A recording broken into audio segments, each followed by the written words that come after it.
family. So this question right here is honestly one of the best questions I've ever been asked, and that's, how did I access the market in my area before I got started? So honestly, to tell you the truth, I started doing research about 4 to 5 months before I got into the business. I was sitting at my job and I knew I wanted to do something different. I didn't know exactly what I wanted to do, but I knew I wanted to get started with pressure washing at the time. And as I did my research, I learned that pressure washing just took too much of a startup for me. I would have to get the company vehicle and then et cetera, et cetera, et cetera, et cetera, et cetera, et cetera, et cetera.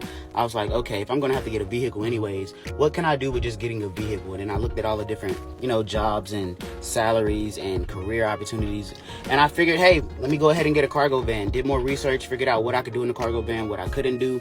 And ultimately, I started downloading apps before I even had my cargo van. Of course, I had a personal vehicle, so I used my personal vehicle information at the time. And then once I finally got my cargo van, I just switched over the personal information to my business information. And so now, every app that I got started with at the time, like Roadie was the first app. I had my personal vehicle on there. That's now the business.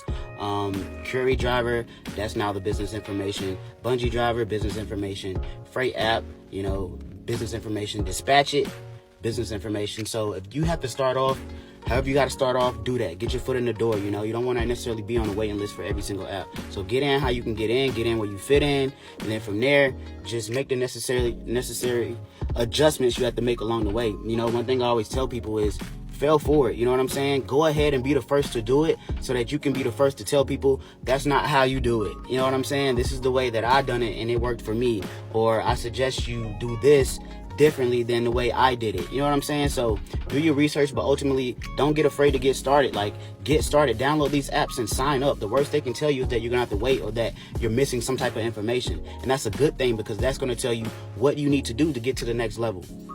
So I just recommend definitely doing your research. Find people like me on TikTok that's giving the information out. Go on YouTube, find the steps 1, 2, 3, 4 that you need to take to get into this business, right? And then from there, put your own business plan, your own blueprint together, your own steps together that and you feel comfortable taking before you get into this business. But in order to get work, you're gonna have to put yourself out there. Put yourself out there. Have confidence and ultimately have faith, and then start working. You feel me? Start working. You feel me? Start working. But to answer this question, right, this is a great question. I get this question all the time. Is it better to have a bigger cargo van, right, or the size van that I have? For me personally, like I said, you don't want to ball outside your budget. When I first got started, I could only afford the size van that I have. And honestly, I couldn't find a bigger van in my area for the price that I wanted. But now, even for the price that I got this van for, which is about $23,000, I think, you can find bigger vans for that price as well. The market is just, if you know where to look, you can get a bigger van for that price, as well. But when it came down to it, honestly, I got this van not knowing too much of what I was doing. I wanted the bigger vans, but I knew I could only afford this van at the time, and plus I couldn't find a bigger van. So I think it worked out in my favor to get this, because since I got this size van, I was forced to learn how to maneuver in every angle, learn how to get money in every aspect of this van. So I say ultimately, it's not the size of the van, it's the size of the hustle. It's the size of the heart that you have, right? It's the time that you're willing to put in behind this business. You can get a bigger van. You can fit 2 to 3 pallets in there. Travel the same distance as me, and I probably get paid the same amount as you. Like, for example, I put up to a dock one time. I had a piece in the back, and it was paying me $350 going like 200 miles, right?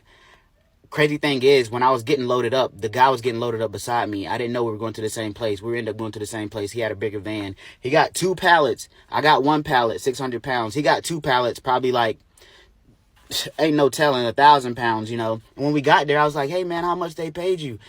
And he was like, I got 400 for these 2 pallets. I was like, damn. Well, I'm getting $350 coming here. You got, what, 50 extra bucks, So in the long run, he's probably going to need that 50 for gas, more so than I would. It only took me about $30 to get there, $30 to come back. It probably took him $50 to get there, $50 to get back. You know what I'm saying? So at the end of the day, it's all about the hustle. I feel like you're going to probably make the same amount of bread, depending on how often you're over the road, you know what I'm saying, et cetera, et cetera. But for me, I always wanted to stay local. I always wanted to come home every night, no matter whether I'm in a cargo van, a big rig 18-wheeler, or, a box truck. It doesn't matter. I like being home because I know how to make the same amount of money over the road locally. Once you get contracted, once you figure out all the different companies around you as far as tires, groceries, industrial equipment, concrete, like tiles. It's endless. You can even get a van this size and start your own moving business. You don't have to do necessarily what I'm doing, what everybody else is doing. So just do your research, and before you get started, have a plan. I'm not saying have a legit business plan together, like, oh my gosh, get 20 pages, but mentally know step by step what you want to do and how you're going to get there. Yeah, I wanted to answer this question because he says he has a ProMaster Van Transit just sitting. If I were you and I had that van just sitting, honestly, I just sold like a car or two out of my fleet because I didn't like the fact that they weren't making me any money. Now that I know what I know, I wouldn't have sold the cars. I would have just simply not put them on Turo. I'm not really a fan of the platform, but I'd probably put them on what you call Coop, C-O-O-P. And that's just a platform where you can rent out your vehicle, your van, your box truck, your semi truck every single week. I would have took that van that you have sitting there. I would have applied, put it on Coop with the insurance and everything that I need.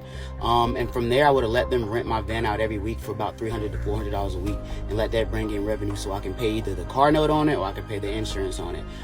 If you didn't want to take the rental route, you could lease out, your van as well, but you probably have to take a little bit more time and not go through a third-party company. Just find somebody on Facebook or even on TikTok that would like to lease out your van for you. If you didn't want to do that, you could hire a driver yourself. There's third-party companies that will help you go through the hiring process and give you everything you need, including an employee book, drug testing, etc.